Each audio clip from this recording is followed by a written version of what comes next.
Education with Shantanu চ্যানেলে তোমাদের সকলকে স্বাগত জানাই। আজকে আমার আলোচনার বিষয় যুবসাথী ফর্মটি যারা অনলাইনে বা অফলাইনে ফর্ম ফিল আপটি করেছো তারা কিভাবে চেক করবে তাদের নিজেদের স্ট্যাটাস।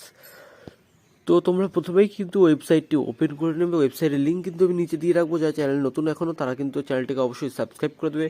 লিঙ্কটি ওপেন করার পর দেখবে Bangla Yuvasathi click to apply বলে লেখা আছে, সেখানে ক্লিক করবে।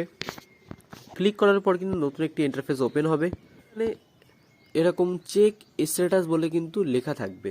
তো এই চেক স্ট্যাটাসে তোমরা কিন্তু ক্লিক করে দেবে। চেক স্ট্যাটাসে ক্লিক করার পর আবারও কিন্তু একটি নতুন ইন্টারফেস ওপেন হয়ে যাবে। তারপর কিন্তু তোমাদের দেখাবে application log in, enter your mobile number. তোমরা তোমাদের নিজের মোবাইল নাম্বার দেবে এবং এখানে ক্যাপচাটাকে সলভ করে এখানে কিন্তু ক্যাপচাটাকে বসাবে। যেমন এখানে লেখা আছে 10+9, তাহলে কত হয়, তার 19 হবে। তো 19 কিন্তু এখানে বসাবে ক্যাপচার জায়গায়। বসানোর পর কিন্তু তোমরা এখানে get OTP to secret pin এখানে ক্লিক করবে। এখানে ক্লিক করলে কিন্তু তোমাদের ফোন নাম্বার যেটি রয়েছে সেই ফোন নাম্বারে কিন্তু একটি 6 ডিজিটের ওটিপি আসবে। সেই ওটিপিটা কিন্তু আবার এই 6 ডিজিটের পিনের এখানে বসাবে। বসানোর পর ভেরিফাই পিন করলে কিন্তু তোমাদের যখন তোমরা আবেদন করেছিলে অনলাইনে বা অফলাইনে তখন কিন্তু তোমাদের একটা নাম্বার দেওয়া হয়েছিল। সেই নাম্বার অনুযায়ী কিন্তু তোমরা চেক করে নিতে পারবে।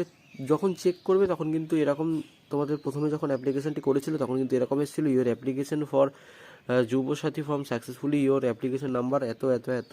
তো তোমাদেরও কিন্তু একটা নাম্বার দিয়েছিল এবং অ্যাপ্লিকেশন ফর্ম ছিল। তো সেখান থেকে কিন্তু তোমরা ডাউনলোডও করে নিতে পারবে অ্যাপ্লিকেশন ফর্মটি, এবং এই নাম্বারটি কিন্তু তখন লাগবে তোমাদের স্ট্যাটাসটি চেক করার জন্য।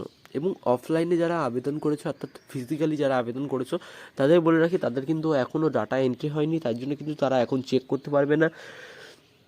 26 তারিখের পর থেকে আশা করা যাচ্ছে 26 তারিখের পর থেকে কিন্তু তোমাদের ডাটাগুলো এন্ট্রি করা শুরু হবে এবং তখনই কিন্তু তোমরা চেক করতে পারবে। ভিডিওটি তোমাদের কেমন লাগলো তা কিন্তু অবশ্যই জানাবে। চ্যানেল নতুন হয়ে থাকলে চ্যানেলটিকে অবশ্যই সাবস্ক্রাইব করে দেবে যুবসাথী প্রকল্পের সমস্ত আপডেট সবার আগে পাওয়ার জন্য।